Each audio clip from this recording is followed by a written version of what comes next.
दोस्तों बिना seat belt पहने अगर कार का एक्सीडेंट होता है तो खास करके ड्राइविंग सीट पे बैठा हुआ व्यक्ति बुरी तरह से घायल हो जाता है। आज की तारीख में अवेलेबल मॉडर्न सीट बेल्ट ना कि सिर्फ आपको एक्सीडेंट के वक्त आगे आने से रोकते हैं, बल्कि आपको इंटरनल ऑर्गन इंजरी से बचाते हुए सेफली एयरबैग के साथ टकराने देते हैं। पर दोस्तों बाकी सब टेक्नोलॉजी और इंजीनियरिंग की तरह ही सीट बेल्ट की डिजाइन ने भी एक लंबा सफर तय किया है। तो चलिए आज इसकी डिजाइन जर्नी को शुरू से जानते हैं। दोस्तों सीट बेल्ट को कार में पहली बार 1958 में इंस्टॉल किया गया था। उसमें इस तरह का एक सिंपल बकल था। इस बकल में एक ऐसा रिजिड शाफ्ट फिट किया गया था। यह शाफ्ट इस बकल में फ्रीली घूम सकता था। यहाँ दो और जरूरी कंपोनेंट थे, पहला टॉर्सनल स्प्रिंग और दूसरा seat belt. Torsional spring free position पे शाफ्ट के साथ कनेक्ट कर दिया जाता है। अब अगर आप शाफ्ट को घुमाएंगे तो स्प्रिंग टेंशन में आ जाएगी। स्प्रिंग की इस पोजीशन पे शाफ्ट के साथ सीट बेल्ट को जोड़ दिया जाता है। अब जैसे ही आप शाफ्ट छोड़ेंगे सीट बेल्ट अपने आप शाफ्ट के ऊपर लपेट जाएगा।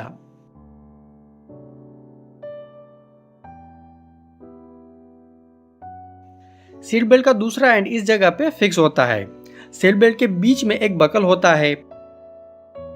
अब कोई भी इंसान अपनी साइज के हिसाब से जरूरी सीट बेल्ट को बकल से खींचकर दूसरी तरफ लगा देता है।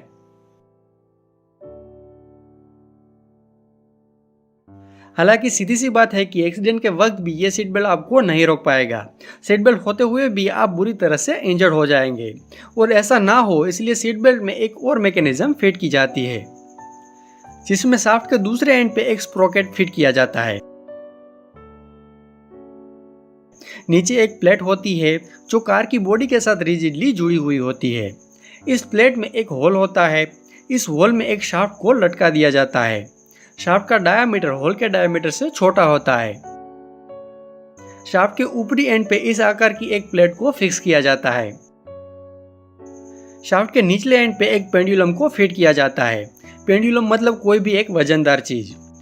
अब यहाँ होता यह है कि शाफ्ट, पेंडुलम और ऊपरी प्लेट मिलकर कुछ ऐसा मैकेनिज्म बनाते हैं कि अगर आप नीचे से पेंडुलम को आगे की ओर धक्का देंगे तो प्लेट कुछ इस तरह से ऊपर उठ जाएगी, और आप देख सकते हैं कि प्लेट स्प्रोकेट के टीथ के बीच में आ चुकी है, जिसकी वजह से अब स्प्रोकेट नहीं घूम सकता और ना ही आप सीट बेल्ट को खींच पाएंगे।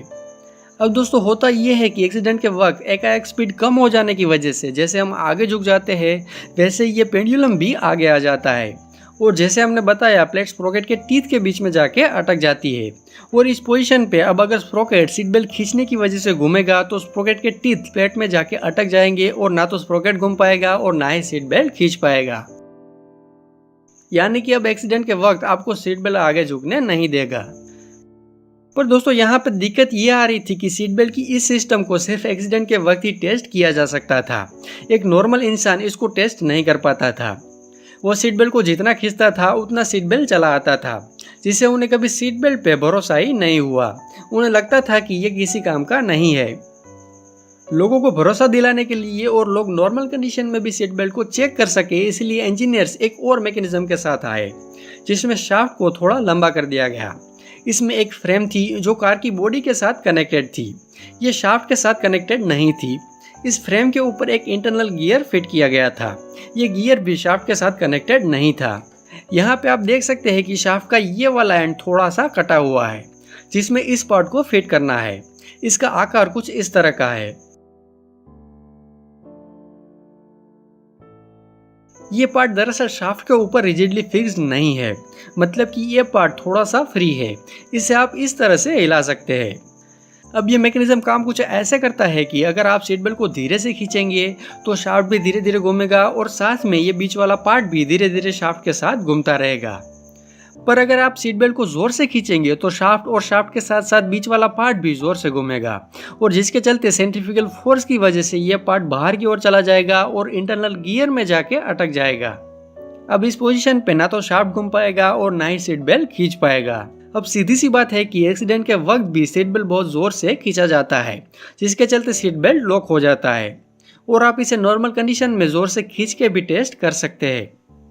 दोस्तों यहाँ तक सीट बेल्ट के लिए सब कुछ सही था, पर दिक्कत ये आ रही थी कि एक्सीडेंट के वक्त सीट बेल्ट आपको इतनी जोर से जकड़ लेता था कि आपकी छाती पे भारी दबाव बन जाता था, जिसके चलते आपको इंटरनल ऑर्गन इंजरीज भी हो सकती थी। अब ऐसा ना हो इसका एक ही उपाय था कि जब आपकी छाती पे बहुत ज़्यादा दबाव बनने लगे तब सीट बेल्ट थोड़ा सा रिलीज हो जाए। ऐसा करने के लिए हमारे इस शाफ्ट को एक दूसरे शाफ्ट के साथ बदलना था। आप ऐसा समझिए कि जो पहला शाफ्ट था वो लोहे का बना हुआ था, जबकि नया शाफ्ट प्लास्टिक जैसे मटेरियल का बना हुआ है। इसका मतलब है कि अगर आप शाफ्ट को इस एंड पे फिक्स कर दे और दूसरे एंड से मोड़े तो शाफ्ट कुछ इस तरह से मुड़ जाएगा। अब अगर हम सीट बेल्ट को इस एंड पे फिट कर दे तो जब सीट बेल्ट पे भारी दबाव आएगा तब शाफ्ट मुड़ जाएगा और सीट बेल्ट थोड़ा सा रिलीज हो जाएगा। पर दिक्कत ये थी कि आपको सीट बेल्ट को इस वाले एंड पे ही फिक्स करना था, बीच में या दूसरे एंड पे फिक्स नहीं कर सकते थे क्योंकि दूसरा एंड तो बिल्कुल ही फिक्स था। ऐसा करने के लिए शाफ्ट के ऊपर इस एंड पे एक गियर को फिट किया गया। इस शाफ्ट के ऊपर इस केज को फिट करना था। इस केज के बीच में एक इंटरनल गियर था जो शाफ्ट के ऊपर वाले गियर पे बराबर फिट हो जाता था। अब अगर हम इस केज के ऊपर सीट बेल्ट को फिक्स कर दे तो इसका मतलब यही होगा कि हमने सीट बेल्ट को शाफ्ट के एक एंड पे फिक्स किया है। अब जब सीट बेल्ट पे ज्यादा दबाव आएगा तब शाफ्ट थोड़ा सा मुड़ जाएगा और सीट बेल्ट थोड़ा सा रिलीज हो जाएगा, जिससे आपकी छाती पे ज्यादा दबाव नहीं बनेगा। दोस्तों, अब जानते हैं सीट बेल्ट के उस आखिरी इन्वेंशन के बारे में जो मॉडर्न सीट बेल्ट में होता है, जिसे प्री टेंशनर के नाम से जाना जाता है। इसकी ज़रूरत इसलिए पड़ी कि एक्सीडेंट के वक्त हमारी बॉडी और स्टीयरिंग का अंतर सिर्फ इतना सा ही होता है और हो सकता है कि कुछ लोग आगे भी बैठे हो या झुक के गाड़ी चला रहे हो, उस केस में अंतर और भी कम हो जाता है। अब होता ये था कि कई बार एक्सीडेंट के वक्त सीट बेल्ट की सारी सिस्टम एक्टिव हो उससे पहले ही आप स्टीयरिंग के साथ टकरा जाए, क्योंकि ये अंतर बहुत ही कम है। और इसका एक ही उपाय था कि एक्सीडेंट के ठीक पहले आप पीछे की ओर एकदम सीट के पास आ जाए। ऐसा करने के लिए सीट बेल्ट की सिस्टम में प्री टेंशनर को इंस्टॉल किया गया, जिसमें इस प्रॉकेट के साथ इस तरह का एक सीधा गियर, जिसे मैकेनिकल भाषा में रैक कहते हैं, उसे फिट किया गया। रैक का निचला एंड कुछ इस तरह से था, जिसे एक सिलेंडर में फिट किया जाता है। इस सिलेंडर के निचले एंड पे एक्सप्लोजिव मटेरियल भरा रहता है। एक्सप्लोजिव मटेरियल के नीचे एक सेल रहता है। अब होता यह है कि अक्सर एक्सीडेंट के टाइम हर कोई जोर से ब्रेक मारता है।